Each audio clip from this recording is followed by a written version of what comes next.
Добар ден, почитувани. Вие го следите магазинот за родителство 0+ месеци.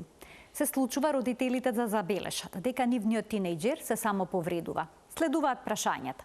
Зошто тоа го прави? И дали можеби има суицидални мисли?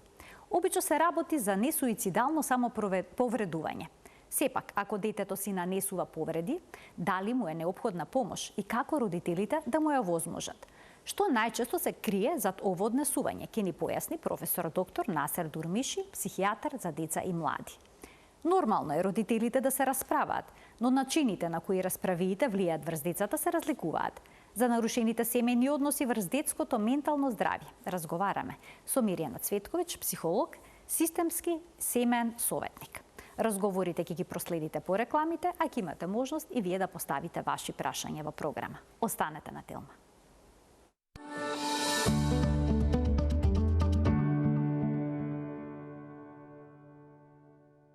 Зошто младите се само повредуваат и што сакаат да порачаат со тоа? На оваа сериозна тема денеска разговараме со професор доктор Насер Дурмиши, психијатар за деца и млади од Универзитетската клиника за психијатрија. Професоре, добро дојдовте во студиото на Телма и добар ден. Добро ве најдов и благодарам за можноста да се изјасниме околу овие вака сложени теми во животот на младите. Професоре, за жал, релативно често можеме да слушнеме како младите свесно засекуваат својата кожа, се гребат, се кубаат, си нанесуваат изгореници. Какви се форми на самоповредување забележувате во вашата пракса и како всушност се дефинира несуицидалното самоповредување кај младите? Така да. Да, кога збориме за самоповредување, сега треба да имаме предвид дека има форми, значи несуицидалното, за кое денеска ќе збориме, меѓу постои и поозбилна форма, нели, за која исто ќе ја спомнеме у меѓуредови. Што се однесува до несуицидалното, има разни форми, зависно од констелацијата на проблемот кој младиот го доживува и низ кој поминува.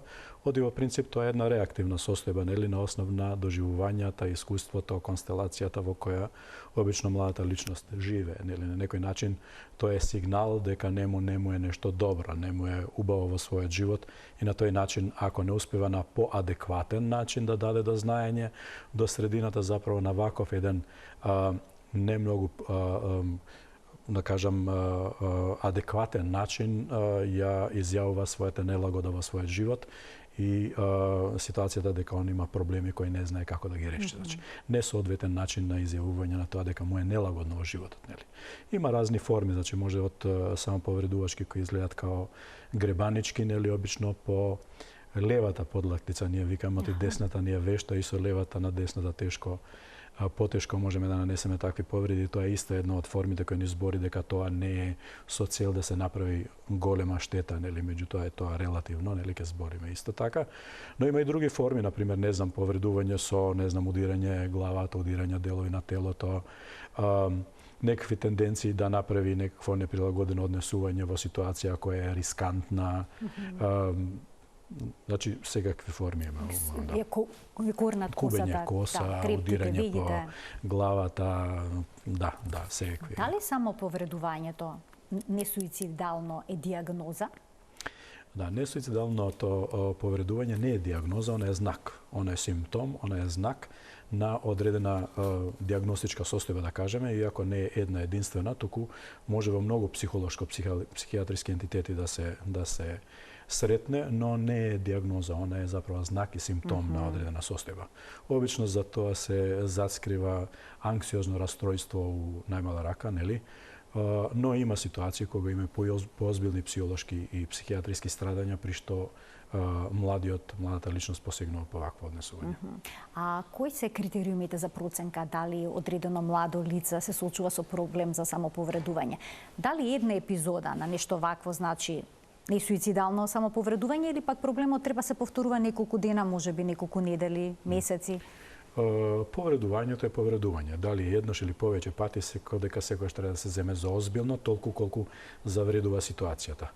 Кога спомнувам завредува, мора да родителите бидат свесни дека постои и суицидално самоповредувачко, која е многу поозбилна форма и која секако поинако изгледа и поинако може да се процени, нели? кога збориме за несуицидалното самоповредување, тогаш правилата на проценување колку е озбилно, колку озбилна ситуацијата, нели, колку се евентуалните последици возможни, нели, озбилни, сегош мора да се направи пред професионалец. Значи треба да се дојде па макар со еден настап, да се дојде до професионалец, стручно лице. Во принцип тоа е психолог или е психијатар или може и некои повешти педијатри кои исто така се сретнуваат со овие личности, но исто така може да потакне, нели, контрола, односно да наведе на контрола и на конзултација и друг професионалец кој се среќава со тоа млада личност, нели, во принцип учителите, професорите, школата, нели, средината и соврсниците секако. Меѓутоа да се процени колкава е степенот на озбилност на самоповредување, тоа мора стручно лице, професионалец да го направи. Оти забрав е тесна границата која може некојаш дури и случајно по грешка да се премине, па самоповредувањето кое е со намери на несуицидалност да премине на малку по-озбилни кои по грешка или по малку по-мала грешка да преминат во нешто што веќе може да биде озбилно загрозување на личното здравје, па некојаш и екзистенција, нели? На која возраст обично се јавува овој проблем? Да, тоа е симптом, односно знак на одредена возраст во развојот на младата личност, значи дете и млад адолесцент. Обично не се среќава под возраста некаде од 10-11 години, но во принцип се збори дека е тоа симптоматологија, односно знак, манифестација која обично настапува со почетокот на адолесценцијата. Значи некаде пред крај, односно втора половина на пубертет и почеток на адолесценција, па некаде до 16-17 години е доста вообичаено. Значи, ако збориме за бројки, 12-13 до 16-17 години е најчеста. Меѓутоа, не е дека не се среќава и во другите, нели, под и над таа. Има исклучоци секогаш. Така. А дали подеднакво е присутен проблемот и кај момчињата и кај девојчињата, дали полот игра некаква улога? Постои забележителна полова разлика, затоа што и самиот феномен е поврзан со емотивниот, односно афективниот дел од животот, нели? По самата природа, нели, женските лица се емоционално побогати, да кажеме, на некој начин на доживувањето, па и со кажеме и негативните емоции кои се случуваат. Така да многу е позачестено во женскиот пол, но и кај машките исто така присутно, нели? Значи природата е само по тоа затоа што е поврзано со емоционалниот дел на животот, нели? Обично анксиозноста девојчињата ја доживуваат побурно, нели? И не само тоа, туку и по-озбилни се во намерите да го решат својот проблем, нели? А заправо несуицидалното самоповредување е на еден начин решавање на својата анксиозност. Значи, они на тој начин си го празнат својата анксиозност и ја лекуваат на неадекватен начин. Така да полесно и побрзо посегнуваат. Справување со негативните емоции, така е, да. Значи, самоповредувањето заправо неадекватен начин на справување со диагностичка единка, да кажеме, проблем, нели? Што во основа е зголемена анксиозност, нели, до некоја анксиозно расстройство, да кажем. Значи, карактеристиките на личноста играат до некаде. Карактеристиките на личноста играат огромна улога, секако. А што со надвориште? Нема млади лица кои немаат анксиозност као они возрастни, нели, меѓутоа не сите прават несуицидални повреди, односно самоповредувања. Има некои статистики кои зборат дека некаде околу 14 до 17% зависно од социјалната средина каде што младите живеат, се движи постотокот на млади лица кои посегнуваат по ваков начин на, да кажеме, менаџирање на својата анксиозност, нели? Во тој дел, кога го спомнуваме, зависно од средината, автоматски збори за содржината која тоа го предизвикува. Значи, не е само анксиозноста на личноста и не е само личните особини на личноста, кои секако се, туку и средината и околината игра голема улога околу тоа што ќе се случи кај младите лица. Затоа во некои средини младите почесто посегнуваат по ваков начин на разрешување, кај некои помалку. Така, сега ќе проговориме малку подетално за надворешните фактори. Што е со интернетот и со терминот, има еден интересен термин, социјална зараза, односно влијанието на врсниците, на пријателите кои што се самоповредуваат, но и присутноста на ваквите содржини на социјалните мрежи. Бидејќи најдов еден интересен податок, вели во текот на една година терминот несуицидално самоповредување на Google бил пребаран 42 милиони пати. Да. Тоа што е пребаруван, истовремено и знак за загрижување, но исто така и да кажеме смирување, оти таму се добиват некојаш неретко и добри информации околу тоа, па младиот може да се информира што е тука логиката, па ако ништо друго да дојде до идејата дека има поадекватни начини на празење на анксиозноста, па преку тие страници да дојде до лекар или до совет на професионалец. Меѓутоа, загрижувачки е овој феномен, или додека се врзуваат на тој интернет и на тие извори на информации, со предвид дека некојаш има и погрешни извори на информации, нели, но постои и многу вообичаен тренд на припаѓање на генерацијата, на групата, нели, кога некојаш младите, иако немаат ваква идеја или можеби ја не ја добиле порано ваквата идеја, ќе ја добијат од тие форуми, од младешки некакви групи кои комуницираат на интернет. Или нивните пријатели кои што го прават тоа. Или пријатели во поускиот круг кои ќе го дадат тој модел на разрешување на својата анксиозност.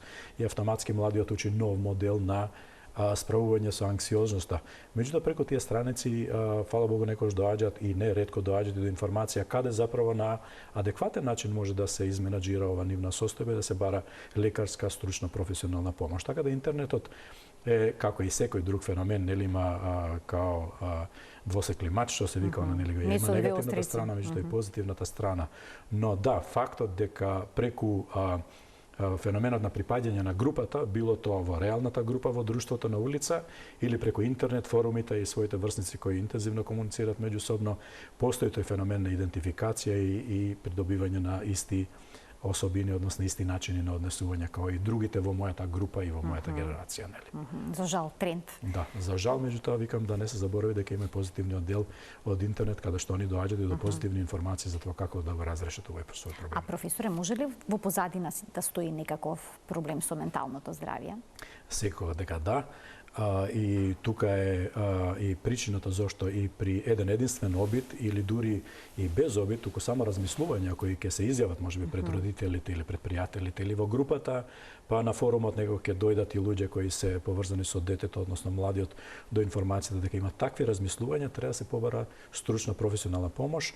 Оти зад тој феномен некојаш може да се затскрива во помала бројка, не во помал постоток, меѓутоа може да се затскриваат и поозбилни и самонаштетувачки намери, меѓутоа и некои поголеми, поозбилни психолошки или психијатриски страдања кои може да се причина на едно такво однесување. Така да доаѓањето кај професионалец ќе го процени дали количината на, да кажеме, ако веќе така можеме да кажеме, нели, патолошката оптовареност, психолошката патолошка оптовареност на младиот, на личноста, за да се одреди кој е степенот на неговото страдање. Така да некојаш може да бидат и поозбилни диагнози, освен анксиозноста. Така. Професоре, колку често доаѓаат родителите со своите деца на кај детски психијатар токму поради оваа причина, самоповредување? Па за оваа причина, само за оваа причина не е ретко, меѓутоа сепак би кажал дека недоволно често веројатно во нашата средина и изгледа дека не сме доволно свесни што се случува со младите, нели? Односно со младата генерација и голема бројка од нив заправо тие однесувања ги упразнаваат, нели, ги користат до дома, а да луѓето или нивната средина не е свесна дека тоа се случува. И тука е, нели, советот како до тоа да дојдеме, нели, како да се родителите да забележат дека нивното дете има едно вакво? На разни начини, у принцип скоро случајно секојаш, нели? Значи обично случајно.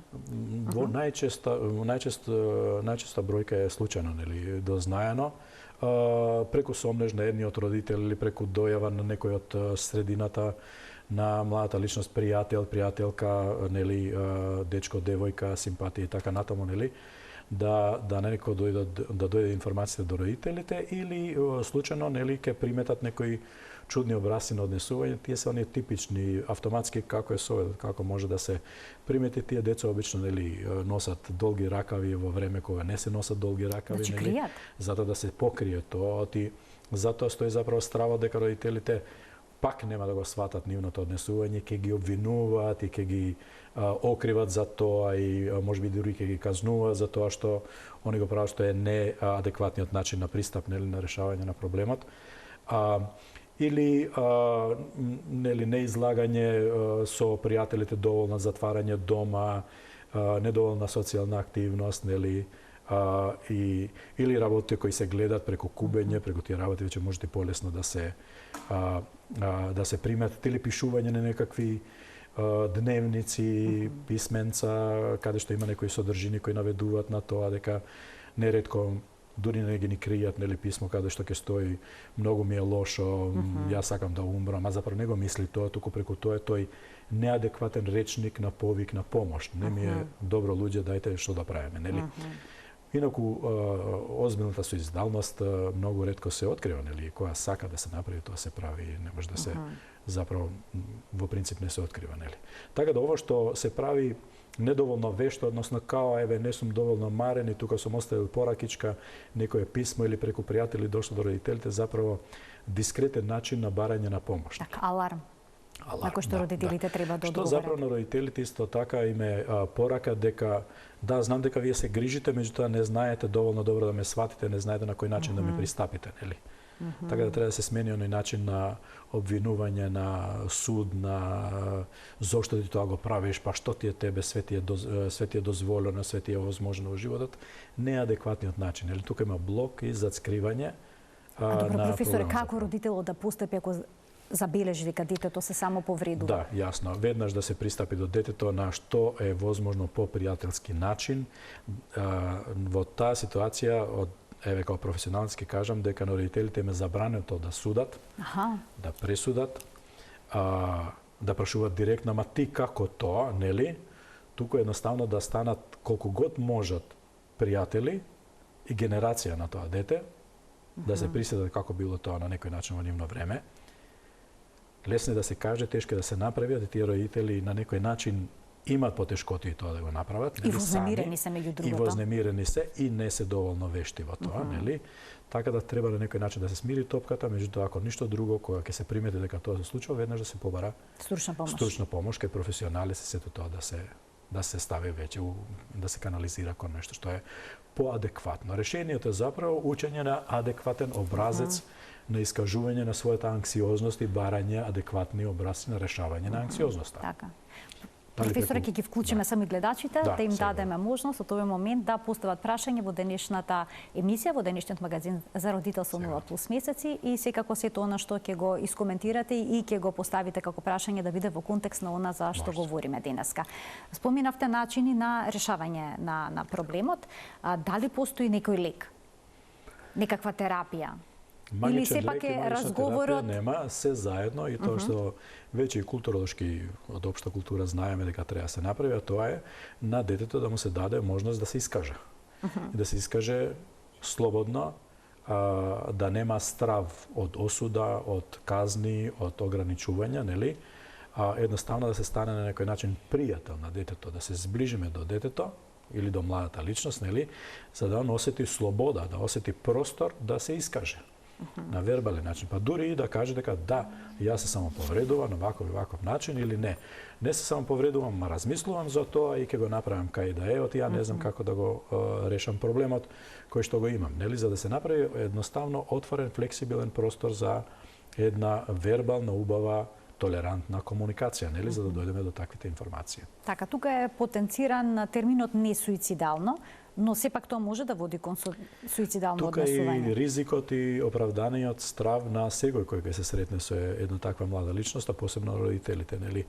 Никој не е професионалец да знае колку треба да изгребе или колку таблетки може да се поднесат или колку може да се повреди човек физички, а да тоа не биде опасно и на кој дел на телото. Значи секогаш може да се направи грешка, нели, недоволна процена, и при тие грешки неретко може и да има поозбилни здравствени последици, па дури и до крајни, нели. Споминавте дека младите лица кои што се самоповредуваат обично ги кријат повредите, барем на почетокот. Така. Обично велат дека се срамат од тоа. Сега, дали се срамат од самоповредувањето или пак може би срамот довел до еден ваков проблем? Да, тоа е вице верза, исто врзан круг. Едното друго го стимулира, може да се почне со едното или со другото. И срамот, и самообвинувањето, неретко ни знаат дека тоа не е во ред, они ни сами не го сакаат тоа, меѓутоа чувствуваат некое олеснување поради тоа, нели? На некој начин они со такво однесување заправо своето внимание и својата зафатеност со стравовите, анксиозноста која го имат, го пренасочуваат на нешто што е поинакво и полесно се трпи отколку таа силна, хронична анксиозност која никако да се макне од главата. Кога ќе се изгрева малку боли, но не толку колку мене да ме боли толку страшно, заправо ми прави дури и задоволство. Дистракција прави всушност, така? Дури и задоволство ми прави, од овој моментот ми е полесно, нели? Оти потешка ми е таа анксиозност која никако не успеам да ја решам и не знам што да правам со тоа, отколку ако малку ме заболи тука, а за тие неколку 10-15 минути ја неам никакви такви размислувања, само се бавам со таа мала болка. Така да заправо тоа е начин на лекување кој е неадекватен, нели? Затоа само повредувачкото однесување со друг речник се нарекува значи неадекватен начин на самолекување. Доколку не се третира проблемот на време, какви компликации во зрелата возраст може да остави се тоа? Да, зависи од причините на анксиозноста, односно примарната причина која довела до такво однесување. Анксиозноста може да биде од милион разни причини предизвикана, нели, од наједноставните на училиште, учителот ке ме испита, ја не сум научил доволно, до неприфатеноста меѓу генерацијата, нели, соврсниците, тие булинзи на училиште. Значи врсничкото насилство може да доведе до тоа. Сега дека да. И сите тие јасно дека прво може да доведе до некаква хронична состојба на нелекувана анксиозност, која понатаму ќе бара можеби и озбилни фармаколошки пристапи, нели? Па таа анксиозност ако прекипи, нели, може да се претвори во нешто поозбилно психолошко, како депресивни состојби, па депресивни со озбилна суицидалност, нели? После тоа патот на озбилна суицидалност, па дури во некакви да кажеме екстремни ситуации до тешки депресивни состојби и со обиди за суицид. Кај почувствителните структури на личност, значи они кои имат и онака кревка психолошка структура, да кажам, нели, таа анксиозност хронична, недоволно разрешена и лекувана може да внесе во дури до во крај на некоја ситуација дури до психотични состојби, нели, кои може да се транзиторни, привремени, нели, одреден период, па дури да го реметат и однесувањето и развојот на личноста во смисла да станат структура на крај, да станат неадекватни структури на личност. Во смисла цел живот ќе функционира специфично, а тоа специфично значи недоволно адекватно за потребите и очекувањата на животот на личноста. Што говори вашето искуство? Колку време обично има потребно на младите лица да ја надминат оваа состојба на несуицидално самоповредување? Па, варијантите кога иде у третмани, кога ќе се открие, можам да кажам релативно кратко, тоа значи месеци можеби, нели? Па во одредени случаи, ако е рано фатено, ако не е тешка анксиозноста или предизвикувачот на таа анксиозност, може и со неколку недели да се реши тоа. До озбилните ситуации кои може да траат некој со месеци, па можеби повише од тоа, па и години. Но како и да е, ако се побара стручна помош, ако и не се разреши за крајно, може да се доведе во функционална состојба, значи детето да го нема тој терет на таа висока анксиозност за неколку недели или месец, два, нели, така да му биде многу полесно. Потребна претпоставувам и голема поддршка од семејството, од родителите во констелацијата целиот на решавање проблемот сигурно дека не е само лекот и професионалецот, но целата таа констелација се организира и се програмира од професионалец, каде што ќе се каже добро, фармакологијата, мислам таблетките, нели, е едно, второ се стручните совети од психијатар и психолог, при тоа психолог е добро да е или од домен на семена психотерапија или од детска и адолесцентна психијатрија, ако е индивидуална, нели?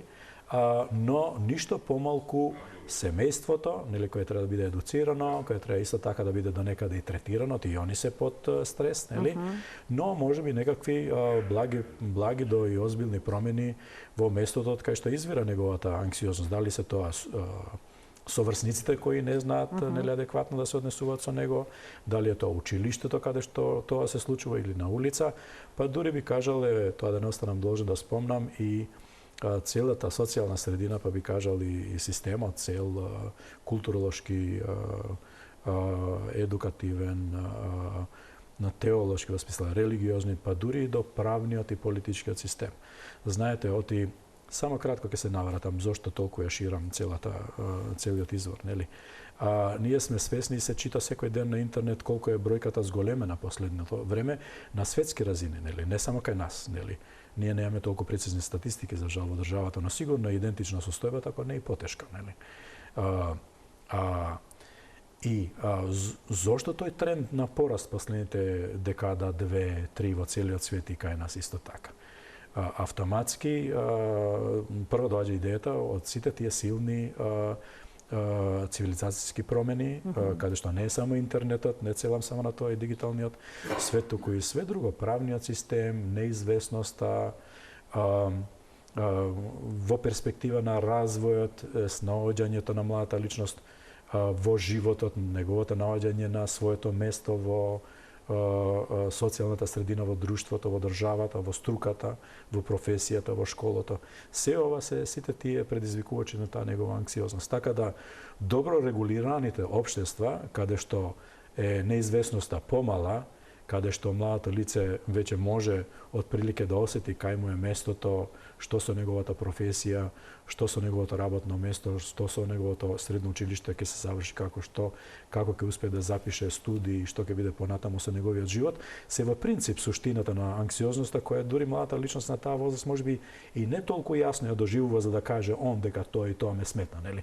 Туку тоа све накуп во неговата глава. Меѓутоа, мислам дека како општество и ние возрастните и професионалците треба малку поозбилно да размислиме со тоа околу тоа што правиме ние заправо со нашата социјална средина и колку со тоа им помагаме на младите лица, односно колку им одмагаме, да не кажеме построг збор, колку сме ние заправо државата, системот, одговорни заправо за таквото однесување, ако ништо друго за зголемената бројка на таквото однесување кај младите лица. Така да еден систем као што е нашиот, за жал, каде што таа перспектива и известност, уреденост, правната регулираност, одговорноста и неодговорноста као модели кои се култивираат во едно општество, кај нас е тоа многу богато, вака изразено последно време, сигурно многу влијаат на таа неизвестност и зголемување на таа анксиозност кај младите лица, нели така? Тоа сакам да го спомнам. Се јавуваат на психијатар за анксиозност младите лица, дали стигмата е надмината, бидејќи кога ќе се слушне терминот психијатар за деца и млади, па и родителите реагираат емотивно. Да, сега имаме уште проблеми со тоа, но добро е да сум во ситуација да зборам во контекстот се уште го имаме тоа, да сме го имале многу, сега имаме многу помалку. Има млади лица кои навистина и сами се појавуваат, дури има млади лица кои они ги потегнуваат родителите да дојдат со нив, за да се дојде на психолог, психијатар детски, да се збори младински, нели, да видиме што може да направат. И тука е доброто на тој интернетот. Они добиваат многу информации таму и сваќаат дека постои извор на решавање на проблемот. Значи тој се вика психолог, психијатар и сами барат на некој начин без да воопшто дојдат во ситуација на тие предрасуди кои ние постарите ги имаме со себе на тони, нели? Така да младата генерација поприлично променета во однос на тоа. Ние родителите се уште имаме багаж кој не оптоварува со тоа и ние тежок и имаме некош отпори, нели? Ма што на психолог, психијатар, па ти си доволно јак, па ти си големо девојче, ти си машко и така натаму и ти треба тоа само, ајде јас во свое време не сум ни знаел за тоа, све сум пребрал и сум решил. Тоа е тој стариот модел традиционален кој више не е доволно адекватен, но и родителите, мора да ги пофалам, помладите генерации веќе имат многу поголема сензибилност, осетливост околу тоа и бараат помош секако. Не сум задоволен секако, нели, може многу повише, многу подобро, нели? Ние сме некаде на пола пат, да кажеме, од тоа што би било таман како што треба, нели? И на добар пат. И на добар пат. Во однос на промените. Јас ви благодарам многу за вашето денешно гостување во магазинот за родителство 0+ месеци. Фала и вас многу на можноста и се гледаме во некоја друга ситуација со некоја друга убава тема. Професор доктор Насер Дурмиши, детски психијатар, односно психијатар за деца и млади, беше гостит во првиот дел на емисијата, а во вториот дел ќе проговориме за влијанието на семејните односи врз менталното здравје кај децата. Останете на Телма.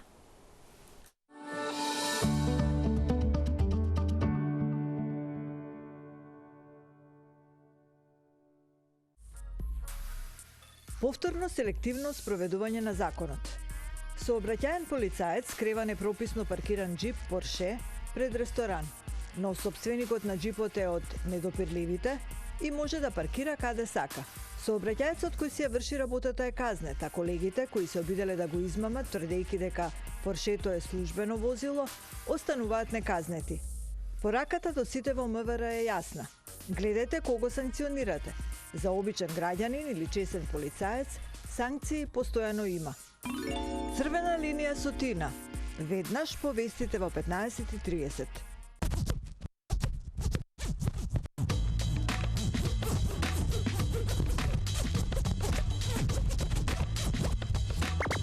Дали сте подготвени за најдоброто детско шоу досега? Ке има забава, игри, смеа, ха-ха и понекое хи-хи. Ќе гледаме наскоро Лол со Мак Петрол, LOL.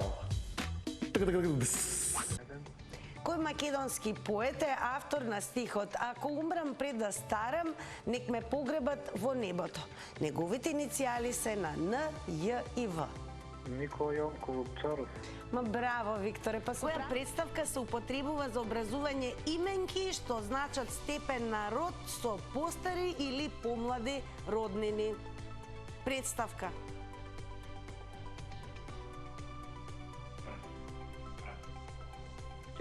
Сопруго вика пра. Па пра, така е. Заврти на Телма. Секој работен ден во 14:40.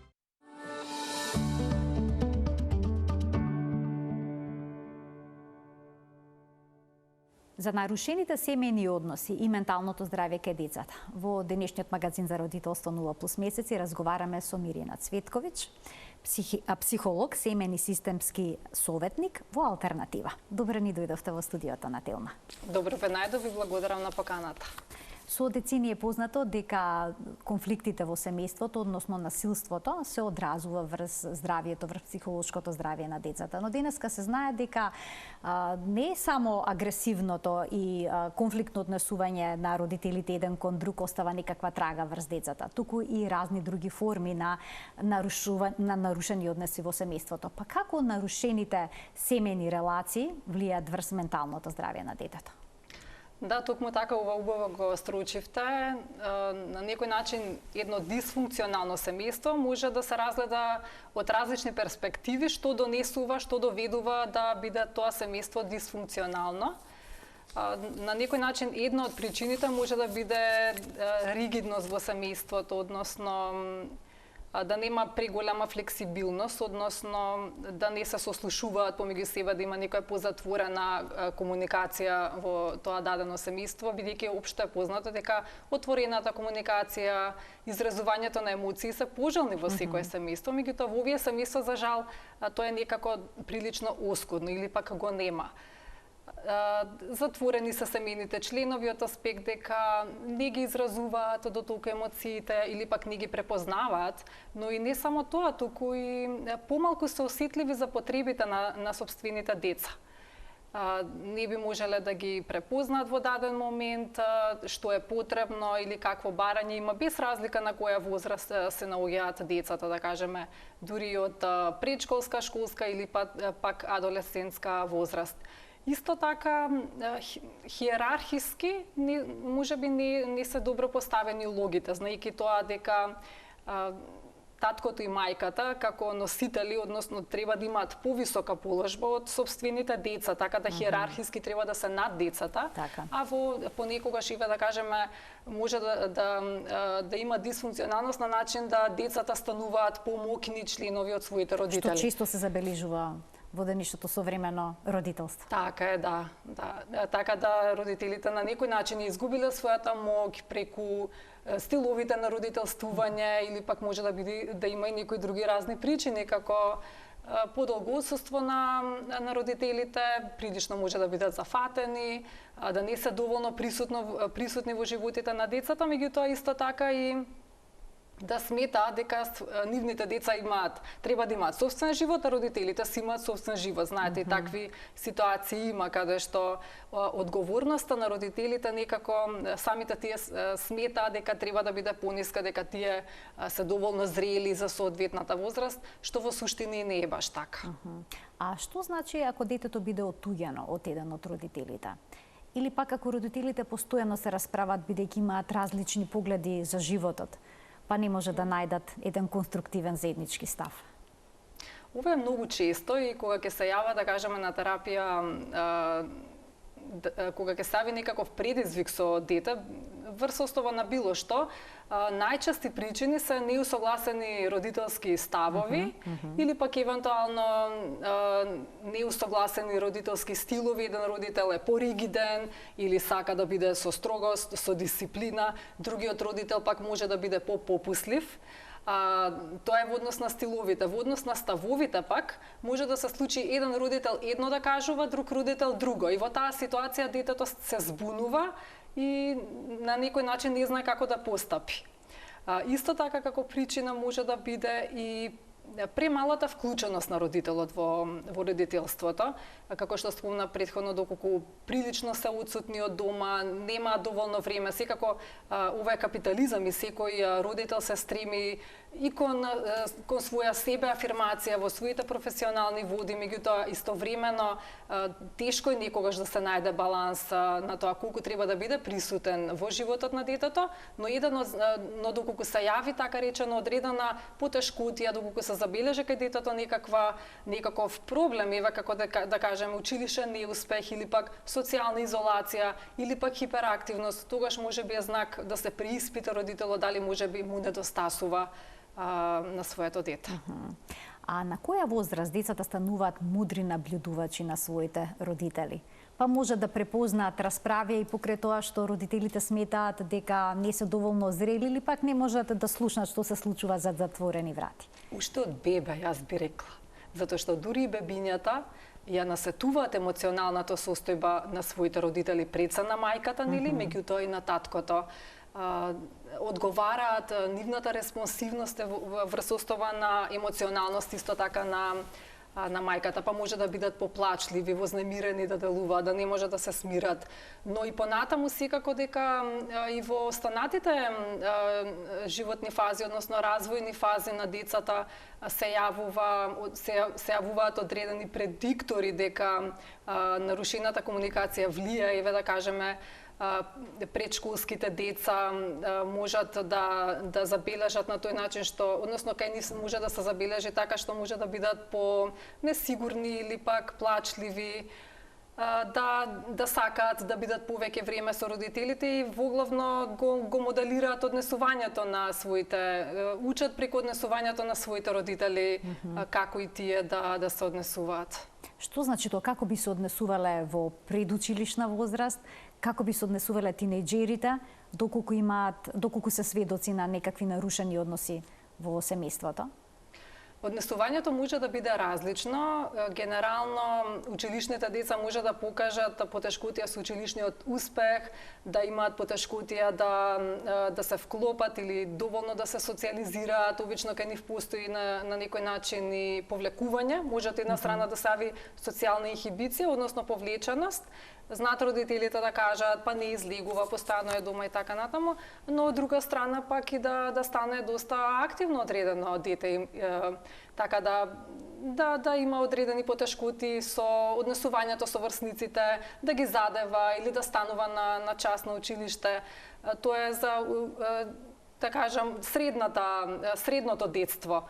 Од друга страна, веќе во адолесенцијата може да стават некакви негативни појави, како да речеме дури некои девијантни однесување или деликвентско однесување, дезинхибирано, односно повеќе да излегуваат, да не се јавуваат, да потпаѓаат под негативни влијанија на групата на врсници или да западнат во некакви неволи, да се јави одредена патолошка лажливост, така да различно може да биде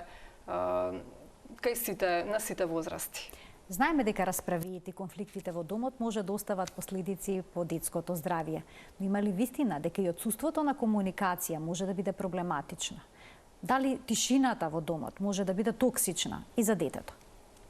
Па да, на некој начин сите би требало да ги разрешуваат конфликтите конструктивно, затоа што и конфликтите како такви постојат бидејќи прават некаква промена, затоа што знаеме дека на некој начин самата промена во семејството е важна бидејќи носи некаква стабилизација. Се вели дека за да бидеме стабилни треба да се менуваме. Сега во контекст на ова што рековте, заставање потешкоти под тепих или избегнување не е баш тоа двете начин на комуницирање, затоа што би требало повеќето родители треба да се обидат преку разбирање, комуникација, компромис, а помалку преку избегнување.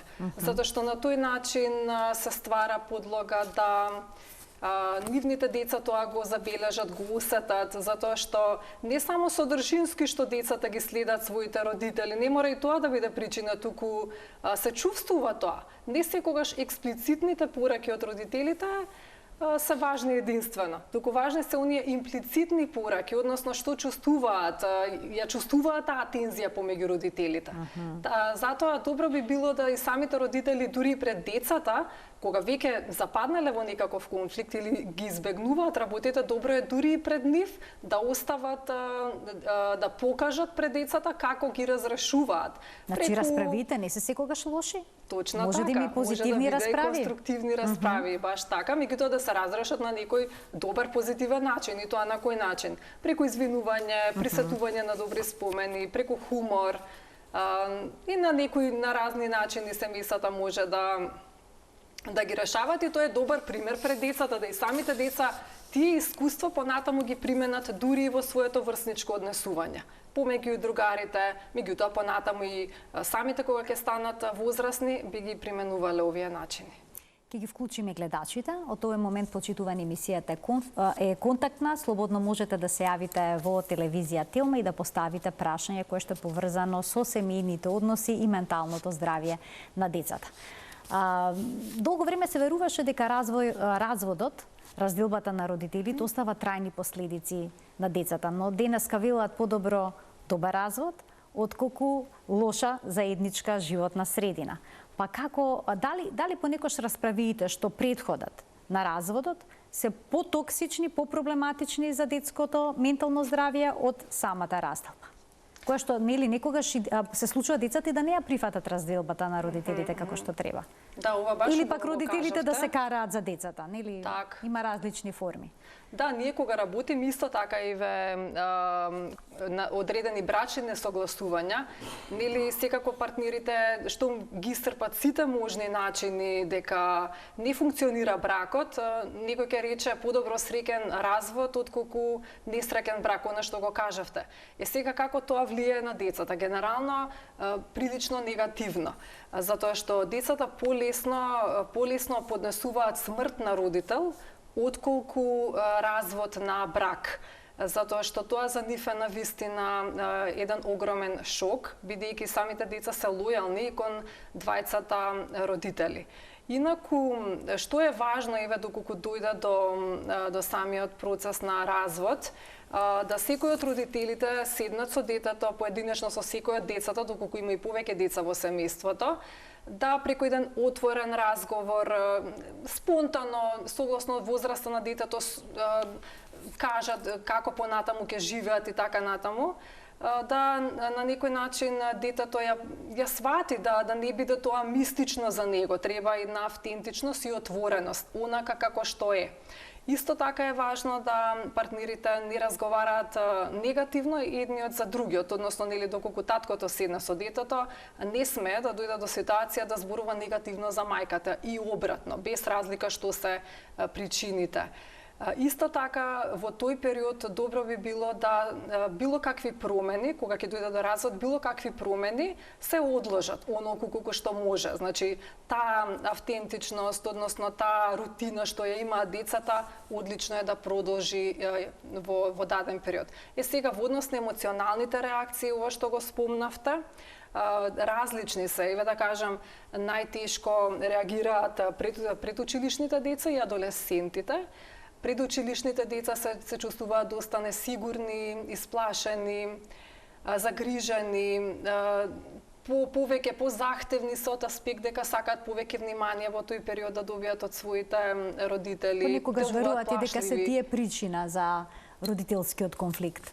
Точно така, обично и кај училишните деца се јавува најчесто таа дилема, чувствуваат вина, дали може би тие самите се причина за разводот, и ова што го спомнавте е многу важно да и без децата да прашаат или да кажат, најчесто и нема тоа да го кажат, добре родителите и самите да наговестат дека не сте вие причината, дека други се причините во таа смисла, но како и да еве училишните деца може да јават потешкотија со училишниот успех, меѓутоа исто така може да се повлечат, различно реагираат. Некои деца, да кажам, ќе се повлечат во себе.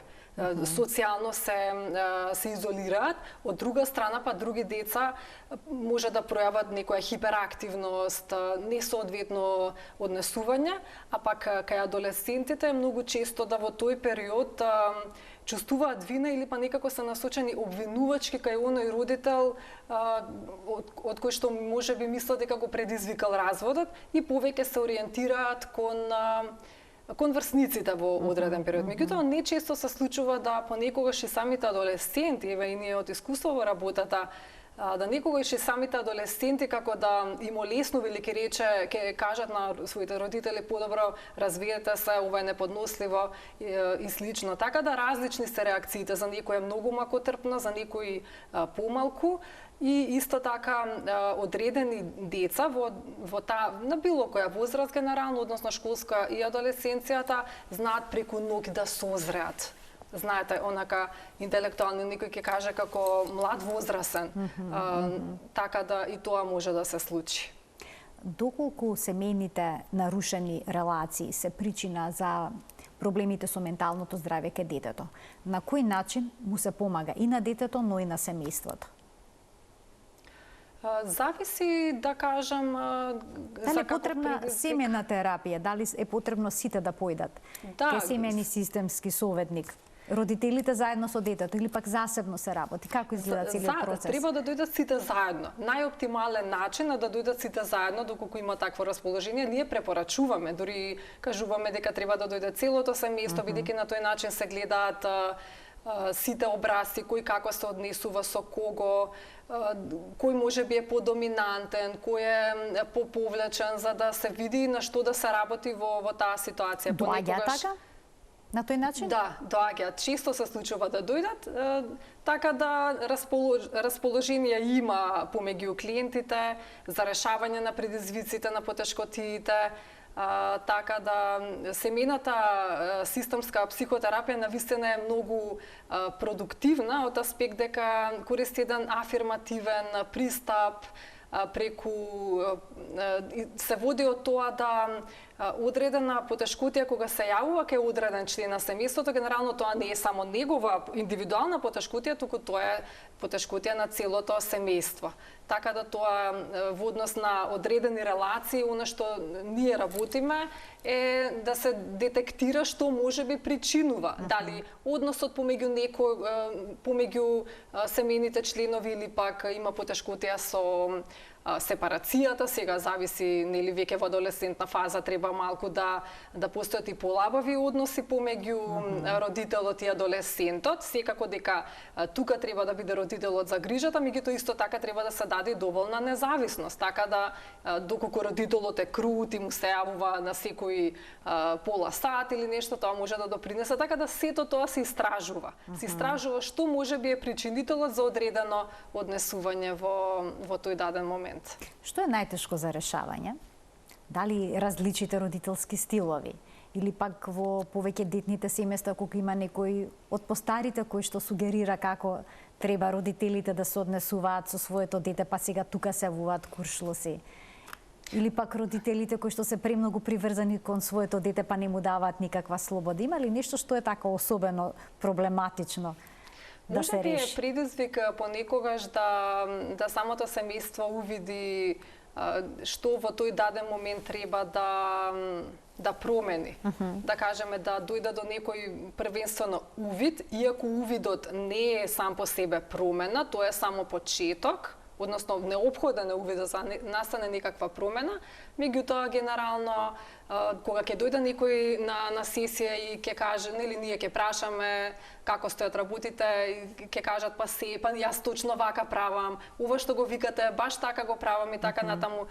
Тие се некои моменти каде што можеби треба повеќе да се работи, поинтензивно, да се забележи одредена одреден прогрес, затоа што друго е пак кога ќе дојдат одредени пак други клиенти на сесија, не баре уште на првиот пат доаѓаат и самите до некои заклучоци и на самото место поправат некои работи, но како и да е, секој индивидуи си се со свое темпо. Нема правилно и погрешно, ние сме тука да на некој начин ги воведеме, да помогнеме да секој си го најде својот пат и своето решение.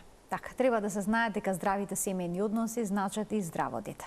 Така е. Во секој семејство е одлично доколку се негова флексибилност, хиерархија да има, да се знае нели кои се родителите, каква е улогата на децата, да исто има здрави граници помеѓу самите субсистеми, да кажам, здрави граници помеѓу децата, исто така помеѓу родителите со децата, да се постават граници исто така кон семејството кон потекло. Не е тоа секогаш лесно, меѓутоа е неопходно.